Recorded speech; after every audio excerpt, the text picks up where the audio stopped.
All right. We discussed the 4 problems. Let's get straight into the 4 pieces of advice. First up, get pragmatic with your meetings. Let me explain this with a matrix. On the x-axis, you have conveyance on one side.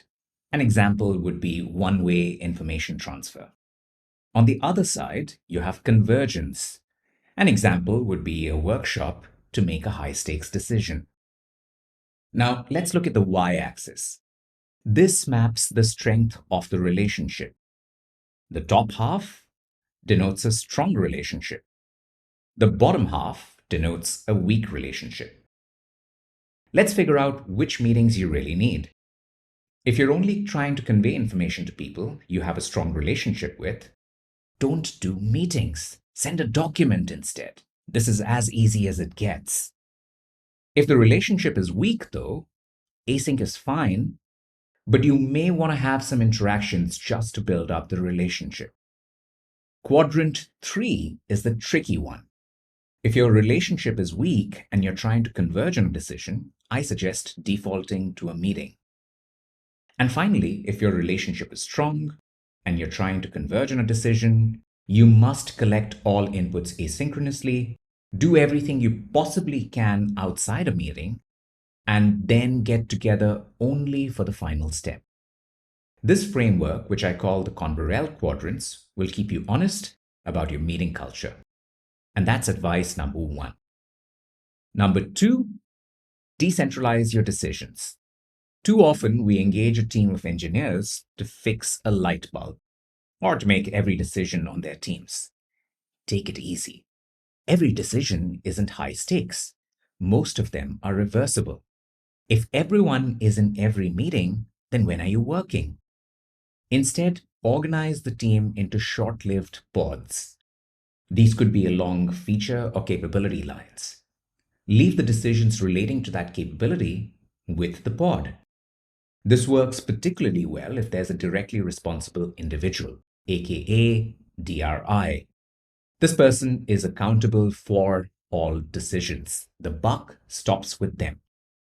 The more decisions you make, the more your team will progress. Some decisions will be mistakes, but if they're reversible, they're the cost of progress. Do what you can to improve your decision velocity. And that's advice number 2. Advice number 3 is the elephant in the room. Please, please, please embrace documentation. The Agile Manifesto did not say we shouldn't document anything. Distributed projects are chaotic to run without artifacts. This doesn't mean you must document everything, but I advise being pragmatic and documenting the stable stuff. The DEEP acronym provides you a mnemonic to remember what to document. D for decisions. Teams make many decisions over their lifetime. Each time you decide something, document it in a way that someone who wasn't involved in the decision can understand why you did something a certain way. E for events. Meetings, workshops, town halls. They are all events. By documenting these, you persist the outcomes and knowledge from these interactions. The second E is for explanations. Every project has a body of knowledge. Instead of repeating these verbally to each other, write things down or record them. Create once, share many times. P for proposals. In the lifetime of a project, the team and its stakeholders will share many ideas and plans. Whether we implement these or not, it helps to document the thought process and the details of such proposals. Not only does it foster decision hygiene, it also helps build the collective memory of the team. Which brings us to advice number 4. Make time for complexity. Complex topics need time to understand and to engage with. A meeting-first culture undermines complexity, so slow down, write first, talk later. To remember the approach, use VUCA as a mnemonic. Let me explain how ideation would work in this world. Step 1, write things down in whatever detail possible. Step 2, share the idea with enough time for others to read and understand it. Step 3, this is when people drop notes. comments, and suggestions into the document. You can use this feedback to refine your idea as well.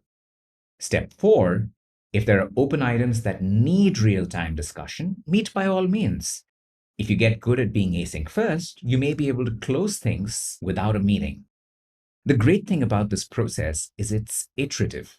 You can build on old ideas and you create your team's knowledge base in the flow of your work. That's advice number 4. Of course, these aren't the only ways to go async. If you want to learn more, check out my website, www.asyncagile.org.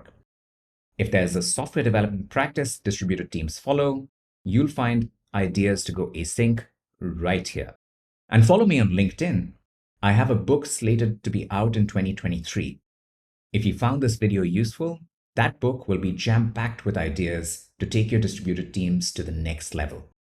Stay in touch, and thanks for watching.